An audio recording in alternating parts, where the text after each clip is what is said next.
ফ্যামিলির জন্য এক থেকে 1.5 লাখ টাকার মধ্যে ছিল আর কি। তো আমি ঘুরে ঘুরে কিনে কিনে একের মধ্যে পৌঁছায় গেছি। বিশেষ বলতে কেউ নাই, সত্যি কথা, বিশেষ বলতে কেউ নাই। এই খালামুনি খালু ওরা হচ্ছে সবচেয়ে বেশি গিফট দিয়েছে। নিজের জন্য এখনো কিছু কেনা হয় নাই। আমার প্রিয় মানুষ বলতে গেলে আমার মাই। আমার মাই একমাত্র প্রিয় মানুষ। সো মাকে অবশ্যই একটা ভালো একটা ড্রেস, একটা গোল্ড, এগুলোই দেওয়ার ইচ্ছে। সো ইনশাল্লাহ দিব।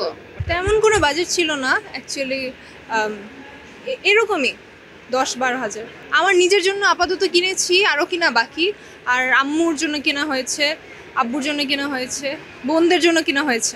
নিজের জন্য 2টা ড্রেস কিনা হয়েছে, আর জুতা টুতা সব বাকি এখনো। মেকআপ টেকআপ সব বাকি, 2টাই। নিজের টাকা, ফ্যামিলির টাকা বেশি, নিজের টাকা তো তেমন কিছু না, স্টুডেন্ট আমরা এখনো। এই খালামুনি খালু ওরা হচ্ছে সবচেয়ে বেশি গিফট দিয়েছে। আমি আব্বুর সাথে এসেছি, আর জামা কিনবো, আর প্যান্ট কিনবো, আর জুতা। বাজেট তো আর বলে কেওয়া হয় না, তবে ফ্যামিলির সবার জন্য টুকিটাকি কেনা হয়ে গেছে। এখনো আমি কিছু কিনিনি। বাবা মা, ভাই বোন, কাজিন, দাদি সবার জন্য কেনা হয়েছে। অ্যারাউন্ড 1 লাখ এর মধ্যে আর কি। সবাইকে 2,000-3,000 মধ্যে করে গিফট দেওয়া হয়েছে। আমাদের বাসায় আমি সবার ছোট কেউ নাই, আমি পাবো আর কি। মায়ের জন্য আড়ং থেকে ড্রেস কিনে দিলাম, আর বাবার জন্য পাঞ্জাবি কিনে দিচ্ছি। ফ্যামিলির জন্য এক থেকে 1.5 লাখ টাকার মধ্যে ছিল আর কি। তো আমি ঘুরে ঘুরে কিনে কিনে একের মধ্যে পৌঁছায় গেছি। বাজেট সেরকম ছিল না, কিন্তু শপিং করতেছি। যা যা লাগে, যা যা কিনবো, মানে শপিং করতেছি। ওরকম বাজেটের মধ্যে যাই নাই। বাজেটের মধ্যে গেলে হবে না কিছু। ওইরকম বাজেট আমাদের কারণেই নেই, সত্যি কথা বলতে। আমাদের যা যা লাগবে আমরা কিনতেছি। এখন 2-3টা ড্রেসও কিনে ফেলছি, জুতাও কিনতেছি, আরও কসমেটিক্স বাকি, জুয়েলারিজ বাকি। সো কিনবো সব কিছুই একসাথে গিয়ে। বিশেষ বলতে কেউ নাই, সত্যি কথা, বিশেষ বলতে কেউ নাই।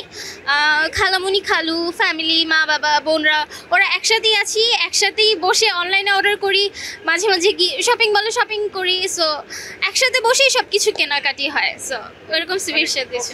আমার প্রিয় মানুষ বলতে গেলে আমার মাই। আমার মাই একমাত্র প্রিয় মানুষ। সো মাকে অবশ্যই একটা ভালো একটা ড্রেস, একটা গোল্ড, এগুলোই দেওয়ার ইচ্ছে। সো ইনশাল্লাহ দিব।